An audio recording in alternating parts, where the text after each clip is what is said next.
Hello students. तो चलो करते हैं आज नेक्स्ट वाला पार्ट। नाउ आज हमको क्या देखना है, ऑपरेशंस ऑन सेट। तो उसके लिए हमको क्या क्या पता होना चाहिए, that is complement of set, union of set and intersection of set. अभी ये मैं तीनों भी टॉपिक्स आपको एक सिंपल एग्जांपल से एक्सप्लेन करने वाली हूँ, जिसमें हमारे प्रीवियस आइडिया भी क्लियर हो जाएगी। ये देखो, ये जो है ये बन गया हमारा यूनिवर्सल सेट, बराबर। ये बन गया universal set. Now universal set में let us consider two sets. This is set ए,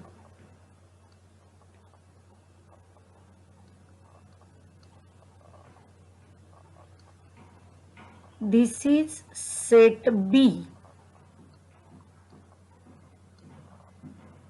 ठीक है, तो अभी ये डायग्राम हम यूजिंग सम नंबर्स करते।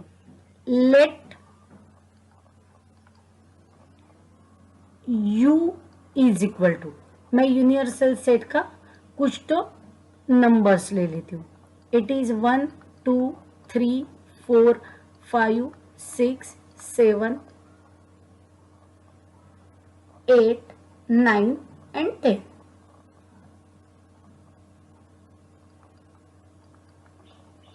ठीक है, u ए क्या है, ए यू के अंदर है, तो ए मैंने ले लिया 1 2 4 7।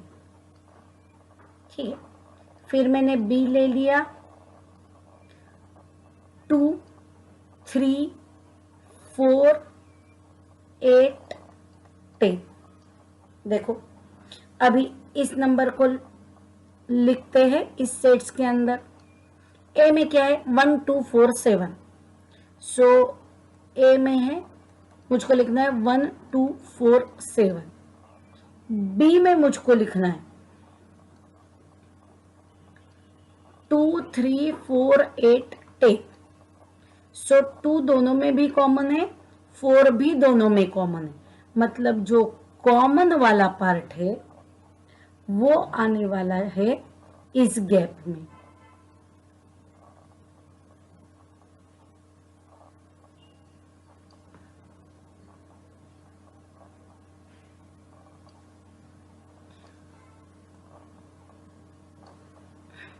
देखो, क्योंकि वो ए में भी है एंड वही नंबर बी में भी है, सो इट इज 2 4। ये नंबर यहाँ है। सो अभी ए में क्या क्या बचा, 1 2 4 7। बी में क्या क्या है, 2 3 4 अंदर गया 8 10, बराबर। अभी 1 यहां गया, दिस इज 2। ये देखो 1 2 3 4 5 अभी कहीं भी नहीं आया है। इसका ही मतलब ये जो 5 है, ये 5 कहीं ना कहीं यहां होगा। 5 6 भी किसी के अंदर नहीं है, सो 6 यहां, 7 8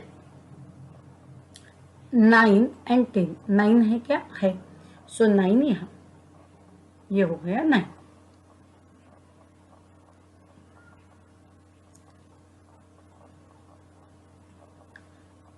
ये पार्ट 9। ठीक है, नाउ अभी इससे मैंने जो मेरे पास सेट थे उसको डायग्राम से तो दिखा दिया। अभी हमारे पास जो कंसेप्ट है कॉम्प्लीमेंट, यूनियन एंड इंटरसेक्शन, इसका मतलब क्या है वो देखते हैं। पहले करते कॉम्प्लीमेंट। कॉम्प्लीमेंट, अगर गिवन सेट ए है तो कॉम्प्लीमेंट होता है ए डैश। जो कोई ए में नहीं है वो सब ए डैश में होता है। सो ए डैश क्या होगा, it is always u minus A, मतलब यूनिवर्सल सेट में से ए के एलिमेंट निकाल दो तो आपको जो मिलेगा वो होगा ए डैश। सो यू में ये ऊपर वाले हैं, देखो ये सब यू में है, ये देखो ये सब यू में है ये, एंड ये है ए। तो ए डैश क्या आएगा, 1 ए में है, 2 है बट 3 नहीं है, 4 है, 5 6 7 ए में वापस है, 8 9 10। तो ये हुआ ए डैश। तो फिर बी डैश क्या होगा, देखो जो बी में है वो बी डैश में नहीं होता है, तो बी के एलिमेंट यू से निकाल दो, जो बच जाएगा वो B dash. So it is equal to 1, फिर 2 3 4 5 6 7 8 यहाँ है, 9, तो ये हो गया बी डैश। सो प्रैक्टिकली देखो, अगर मुझको एक आपको एग्जांपल बताना है तो मैं कैसे बोल सकती हूँ, ये है क्लासरूम, कॉम्प्लीमेंट मतलब अपोजिट। सो ये है नंबर ऑफ बॉयज,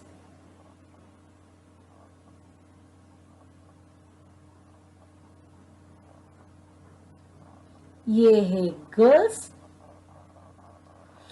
अभी अगर ऐसा कंसीडर करो कि क्लासरूम में 120 लोग हैं, जिसमें से 50 गर्ल्स हैं, तो क्लासरूम हो गई आपका सेट U, ये B, ये G।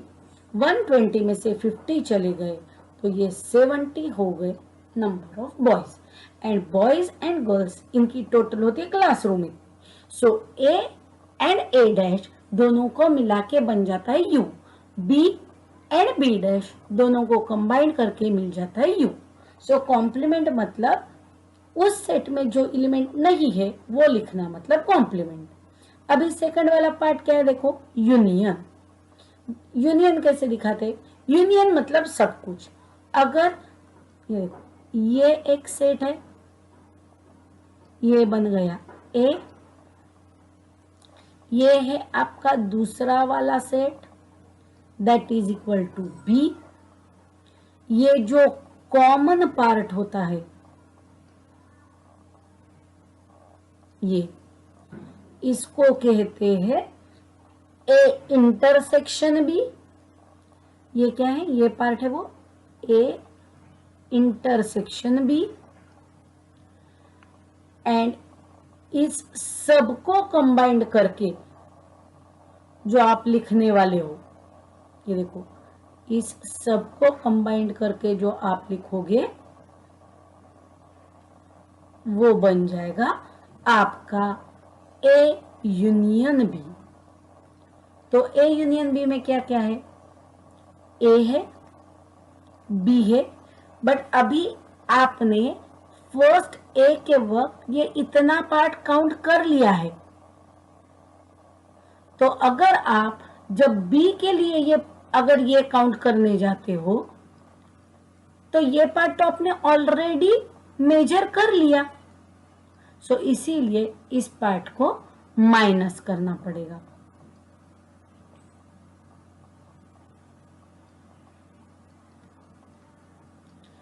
So n of A union B is equal to n of A plus n of B minus n of A intersection B, जो हमने 9th एंड 10th में सेट थियोरी में पढ़ा है। सो union मतलब combine, intersection मतलब सिर्फ बीच वाला पार्ट। सो यूनियन क्या होगा, अगर आपको डायग्राम से दिखाना है तो ये देखो A union B, A union B मतलब ए बी दोनों सेट में जो जो है वो सब कुछ लिखो। सो इट इज 1 2 3 4 7 8 10। ये देखो ये दोनों, ये है ए वाली एंट्री, देन 3 4 8 10 ये है बी वाली एंट्री। तो ए बी दोनों को कंबाइन करके लिखो, ये होता है A union B, A intersection B, मतलब सिर्फ कॉमन पार्ट लिखो ए बी में जो कॉमन है। तो ये देखो इन दोनों में कॉमन क्या है, ये 2 कॉमन है एंड 4 कॉमन है, सो इट इज 2, 4, ये हो गया इंटरसेक्शन बी।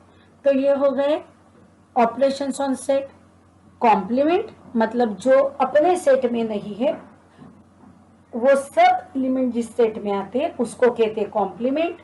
यूनियन मतलब जो सेट आपको दिए हैं उन सेट में का सब एलिमेंट एक साथ लिखो।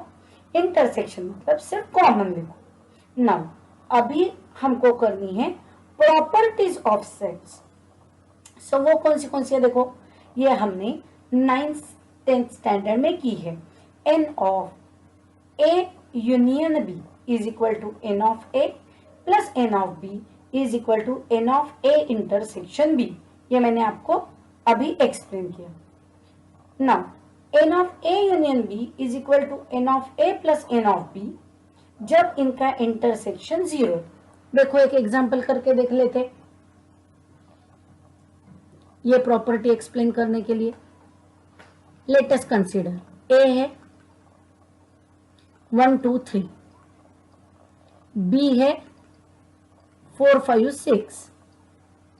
So what is a union b? a union b होता है इन दोनों का combination. So 1 2 3 4 5 6। Now a intersection b, दोनों में कॉमन क्या है, कुछ भी नहीं मतलब 0। सो ये ऊपर वाला जो फॉर्मूला है इसमें वैल्यू डालो, n of a union b is equal to n of a plus n of b minus n of a intersection b। Value डालते हैं n ऑफ a में कितने एलिमेंट है 1 2 3, b में कितने हैं 1 2 3 मतलब 4 5 6, सो इट इज 3। इंटरसेक्शन मतलब कॉमन कितने हैं, कुछ भी नहीं, सो 3 प्लस 3 6। देखो बराबर ए यूनियन बी में 6 एलिमेंट है क्या, 1 2 3 4 5 6। सो दैट मीन्स हमारा सेकंड वाला प्रॉपर्टी भी प्रूव हो गया ना। नेक्स्ट वन, इसमें क्या क्या है देखते हैं। 2 हो गया। Third, n of a intersection b dash plus n of a intersection b is equal to n of a। ये देखो ये समझने के लिए कैसा हम लिख सकते हैं, जस्ट इट इज एक्सप्लेनेशन कि आपको बाय हार्ट करने की जरूरत नहीं है दोनों में। ये देखो 3 नंबर हम कैसा लिखेंगे, n of a intersection b plus n of a intersection b is equal to n of वही एज इट इज लिखो एक बार। पहले वक्त मुझको चाहिए a, दूसरे वक्त चाहिए मुझको b। मुझको a चाहिए मतलब b गायब होना चाहिए, and we know that positive number को निगेटिव नंबर कैंसिल करता है। मतलब पॉजिटिव साइड को अगर साथ निगेटिव साइड दे दी तो वो कैंसिल हो के नलीफाइड हो जाएगी। तो मुझको a रहना चाहिए, मतलब इन दोनों a को हाथ मत लगाओ, एक जगह b है तो दूसरी जगह b डैश करो, मतलब पॉजिटिव b को उसके कॉम्प्लीमेंट ने कैंसिल कर दिया, इसीलिए बच गया a। नेक्स्ट स्टेप में मुझको चाहिए b, मतलब b को हाथ मत लगाओ, उसको यही रहने दो, कैंसिल कौन होना चाहिए a। तो a को कैंसिल करने के लिए बना दिया a डैश, तो ये कैंसिल हो गया, बच गया b। तो ये हो गया रूल नंबर 3 एंड 4। में रूल नंबर 5, ये तीनों का कॉम्बिनेशन है कि ये देखो n ऑफ a, ये आया कहां से, अपने स्टैंडर्ड रिजल्ट से। ये देखो n ऑफ a की जगह ये वैल्यू डाल दी, हमारे पास ये है ना रिजल्ट। सो चाहिए तो हम यहां करके देखते, प्रूव करती हूं मैं कि n of a plus B dash a intersection b, and ये अभी हम कैसा करेंगे, n of a union b का पहले फॉर्मूला लिखते, n of a plus n of b minus n of a intersection b। N of A की जगह ये वाली वैल्यू डाल दो। So it is N of A intersection B plus N of A intersection B. मुझको A चाहिए, मतलब ए को हाथ मत लगाओ, बी के बाद दे दो बी डैश, फिर बी की जगह डाल दो ये सेकंड वाला formula plus N of B की value N of A intersection B plus N of A intersection B. B रहना चाहिए इसीलिए ए को कर दिया कैंसिल, एंड ये पार्ट लिखो एज इट इज, इसको लिखो as it is minus N of A intersection B. Now इस पॉजिटिव इंटरसेक्शन को निगेटिव कट हो गया, तो देखो फिर क्या क्या बचा, N of A intersection B dash, A intersection B dash, N of A intersection B, N of A intersection B, N of A dash intersection B, N of A dash intersection B, and ये कौन है, N of A union B. देखो it is N of A union B. And 6 वाला is a standard result.